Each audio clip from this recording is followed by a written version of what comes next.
नीतीश जी के थ्रू, क्योंकि भाई उनके सिग्नेचर के बिना जाएगा नहीं पैसा, उनके थ्रू पैसा उनसे लेकर के ले जाते हैं गुजरात में, वहाँ फैक्ट्री बैठाते हैं और यहाँ से लेबर सप्लाई करके हम ट्रेन देते हैं। ये अब नहीं चलने वाला है, मोदी जी से कह दिया जाए। लेकिन विकसित देश में ये केवल गुजरात, अहमदाबाद, दिल्ली या बॉम्बे को रखेंगे और रेवेन्यू वहाँ से ला करके कहीं हमारा GDP बढ़ गया, उससे बिहार में ग्रोथ तो हुआ नहीं। तो कह रहे हैं कि हम तुम्हारा अटेंडेंस बनाते हैं, बहुत आने की जरूरत नहीं है। यदि इस तरह की व्यवस्था, शिक्षक ये सोचते हैं कि बच्चों का अटेंडेंस हम लगवा लें यहाँ पे और उनको खिचड़ी खिला के भेज दें, तो बच्चों की शिक्षा क्या होगी? हम कितना भी शिक्षित हों, यदि हम शिक्षित होते हुए बच्चों की शिक्षा पर ध्यान न दें एज ए टीचर, तो बच्चे हमारे कहाँ से पढ़ेंगे? तो प्रशांत किशोर जी का कहना है कि 40-45% जो बचे हुए हिंदू, उनको लेते हुए जो बीजेपी में है, जो हमारे बीजेपी ने हमारे बिहार के लिए कुछ नहीं किया, नीतीश के साथ जो सरकार मिला करके और सरकार चला रही है, उससे काम नहीं चलेगा हमारे बिहार का। इसलिए हम लोग चाह रहे हैं कि जो भी बिहार के डेवलपमेंट के लिए चाहते हैं, तो नीतीश जी को, मोदी जी को, लालू जी को छोड़ करके और सभी हिंदू और मुस्लिम साथ आके इस बार हम लोग बिहार में बदलाव करेंगे, इस बार इलेक्शन जीतेंगे और बिहार में बदलाव आएगा।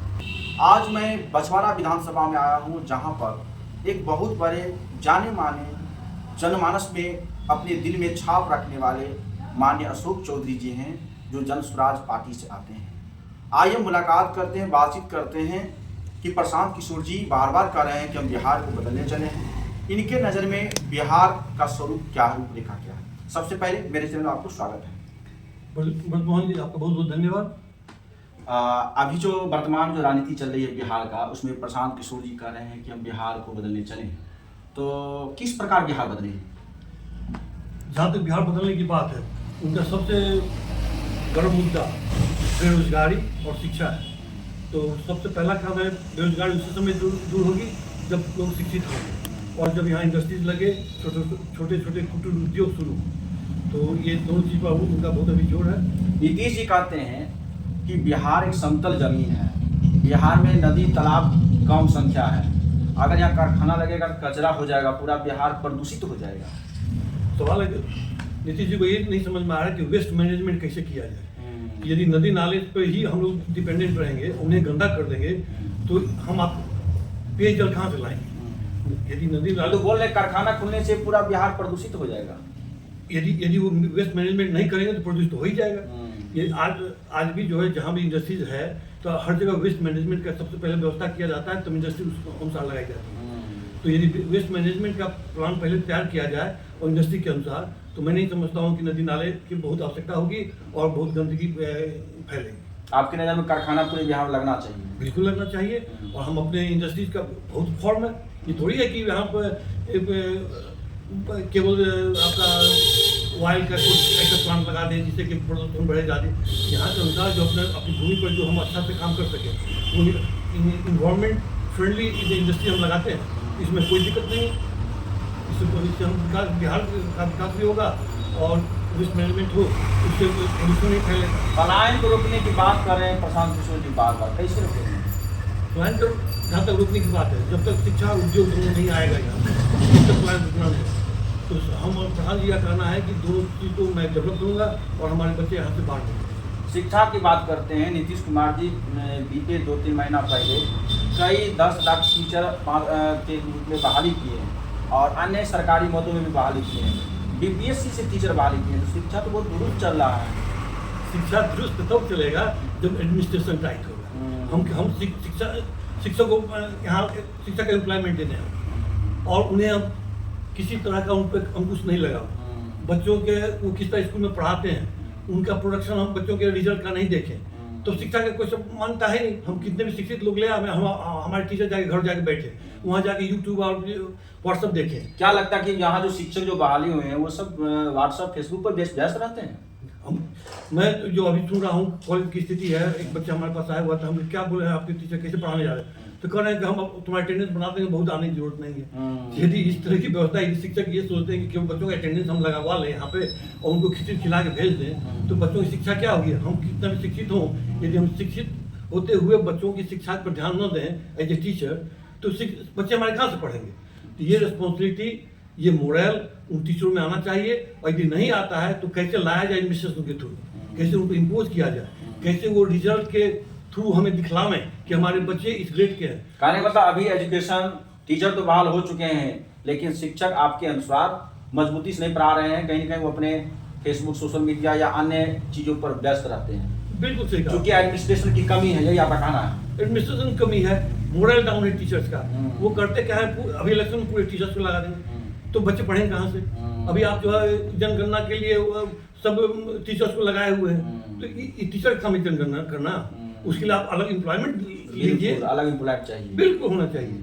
तो क्या कहेंगे प्रशांत किशोर जी जिस विचार को लेकर चले हैं, उनके झंडा में दो महापुरुष नजर आ रहे हैं, एक तरफ महात्मा गांधी जी और दूसरी तरफ बाबा साहब भीमराव अम्बेडकर, दोनों को विचार एक साथ लेके चल रहे हैं, किस प्रकार लेके चल रहे हैं?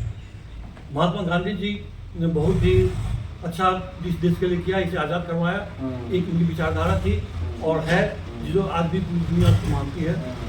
और जहाँ तक अम्बेडकर साहब का सवाल है, उन्होंने हमें संविधान दिया और उसके अनुसार प्रधान जी का कहना ये है कि संविधान के अंतर्गत रहते हुए और महात्मा गांधी की फिलॉसफी को लेते हुए हम बिहार को कैसे बढ़ावेंगे, तो उसी में प्रधान जी ने इन दोनों का जो है महत्वपूर्ण रोल समझा और उनका फोटो वो डालते हैं अपने हर बैनर्स पे और जहाँ भी होता है। बिल्कुल, इसमें कोई भी कट्टरपंथी नहीं है कि सिर्फ एक महापुरुष, दोनों महापुरुष के लिए साथ लेकर चल रहे हैं। बिल्कुल, दोनों महापुरुष साथ ले चल रहे हैं, दोनों विचारधाराएं बहुत अच्छी हैं जो डेवलपमेंट के लिए बहुत जरूरी है। अच्छा, ये खास करके प्रशांत किशोर जी निजी चैनल पर बता रहे थे कि देश में 80% के लगभग हिंदू हैं और बीजेपी को 40% वोट मिलते हैं। इससे स्पष्ट होता है कि बीजेपी पूरे हिंदुओं का नेतृत्व नहीं करता है, तो फिर प्रशांत किशोर जी कैसे नेतृत्व करेंगे? प्रशांत किशोर जी का कहना है कि ये उनको जब भी इलेक्शन होता है तो रिजल्ट यदि आप देखिए तो 30-35% पे ही विक्ट्री होती है। तो विक्ट्री 30-35, हमारे हिंदू समाज हमारा 80% है, तो उसमें से 30-35% ही मान लीजिए पूरे हिंदू को उन्होंने वोट कर दिया, तो 30-35% ही हिंदू जो है उनकी विचारधाराओं से सहमत है। बिल्कुल। 40-45% उनसे सहमत नहीं है। तो प्रशांत किशोर जी का कहना है कि 40-45% जो बचे हुए हिंदू, उनको लेते हुए जो बीजेपी में है, जो हमारे बीजेपी ने हमारे बिहार के लिए कुछ नहीं किया, नीतीश के साथ केवल सरकार मिला करके और सरकार चला रही है, उससे काम नहीं चलेगा हमारे बिहार का।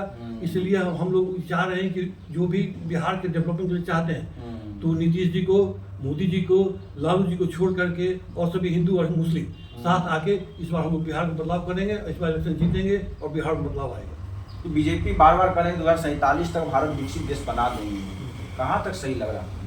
दूसरा भारत देश विकसित बना देंगे, तो यदि उनका सपना सही हो, भगवान करे कि अच्छा हमारा भारत विकसित देश बने, लेकिन विकसित देश में ये केवल वो गुजरात, अहमदाबाद, दिल्ली या बॉम्बे को रखेंगे और रेवेन्यू वहाँ से ला करके कहीं हमारा GDP बढ़ गया, उससे बिहार में ग्रोथ तो हुआ नहीं। किए नहीं ग्रोथ? बिहार में आए बीते तो 9 करोड़ के कर रहे हैं, हम रेल इंजन दिए हैं, रेलगाड़ी दे दिए हैं, जो आप बिहार का डंका जो है विदेशों में बजने वाला है। विदेश बनने वाला बिहार का डंका नहीं है, विदेश में डंका बनने वाला है गुजरात का, उनको लेबर चाहिए बिहार से, इसलिए रेलगाड़ी यहाँ दिए हैं, इसलिए रेलगाड़ी यहाँ देते हैं और पूरी इंडस्ट्री जो है गुजरात में बैठाते हैं, हमारा पैसा भी यहाँ से ले जाते हैं वो। तो मान लीजिए कि GDP आप हमारा जो है 70% बैंक को लोन देना चाहिए हमारे बिहारियों को, उसमें से 30-35% जो है आजकल मिल रहा है। लालू समय ये 14-15% हो गया था, बढ़ के 30-35% आया है, लेकिन 30-35% आने के बाद 40-45% जो हमारा पैसा बैंक में बचा हुआ है, वो पैसा नीतीश जी के थ्रू, क्योंकि भाई उनके सिग्नेचर के बिना जाएगा नहीं पैसा, उनके थ्रू पैसा उनसे ले करके ले जाते हैं गुजरात में, वहाँ फैक्ट्री बैठाते हैं और यहाँ से लेबर सप्लाई करके हम ट्रेन देते हैं। ये अब नहीं चलने वाला है, मोदी जी से कह दिया जाए इस बार मोदी। अच्छा, नीतीश कुमार जी से क्या कहना चाहेंगे? क्यों 20 साल से कहा जाता है सुशासन की सरकार है, विकासशील, विकास पुरुष कहा जाता है, तो आपको बिहार में विकास नहीं देखने को मिल रहा है? विकास के नाम पर उन्होंने तो कुछ किया नहीं। वो कहते हैं सड़क बन गया, कने घर घर बिजली पहुंचा दिए हैं, कने घर घर हम पानी पहुंचा दिए हैं, अब तो विकास तो इतना पूरा हो चुका है। तो इंडस्ट्री नहीं है, एजुकेशन नहीं है, तो बिहार के बच्चों को लेबर बना रहे हैं। बिजली और रोड देने से सिर्फ यदि वो बैलेंस करके चलते, तो यदि वो बिजली रोड दे रहे हैं, दूसरे समय शिक्षा का ध्यान दिए होते, उस समय इंडस्ट्री का भी ध्यान दिए होते, बैलेंस करके यदि चलते, तो शायद बिहार का कुछ मॉडल दूसरा होता। अच्छा, क्या कहेंगे कि अभी भी बिहार में 60% लोग भूमिहीन हैं और बार बार नीतीश जी जब विपक्ष में थे 2005 से पहले तो कह रहे थे कि हमारी सरकार आएगी तो 5 से 10 साल में हर भूमिहीनों को हम जो सीलिंग एक्ट के जरिए जो जमीन का बात किया गया उसको दे देंगे, लेकिन अभी तक उसका कोई कॉलम पूरा नहीं हो पाया है। ठीक है, आपने उन्होंने कुछ लोगों को जमीन दिया है 0.3 डिसम्बर और 60-70% उसमें तो जो उन्हें अभी भी जमीन नहीं मिला है। लगभग 60% लोग अभी भूमिहीन है। हाँ, तो यदि अपना वो वादा पूरा करते हैं तो उन्हें अभी तक देना चाहिए। 20 साल से तो मुख्यमंत्री हैं, 20 मुख्यमंत्री रहे, तो केवल इलेक्शन के समय उनका इन नेताओं का नींद टूटता है और देखते हैं 2-3 महीने के अंदर जो है पूरा प्रोजेक्ट दे दें, अपॉइंटमेंट कर दें। जैसे मूर्ख बनाने के लिए सबसे बड़ा हमारा बिहारी आदमी है यहाँ पे, वो अब होने वाला नहीं जा रहा है। अच्छा देखिए, वृद्धा पेंशन बढ़ गया है, 1100 कर दिया 400 से। अब तो युवा आयोग भी बन चुका है, महिला आयोग, सवर्ण आयोग, ये 1 महीना के अंतर्गत बहुत सारा आयोग बन चुका है।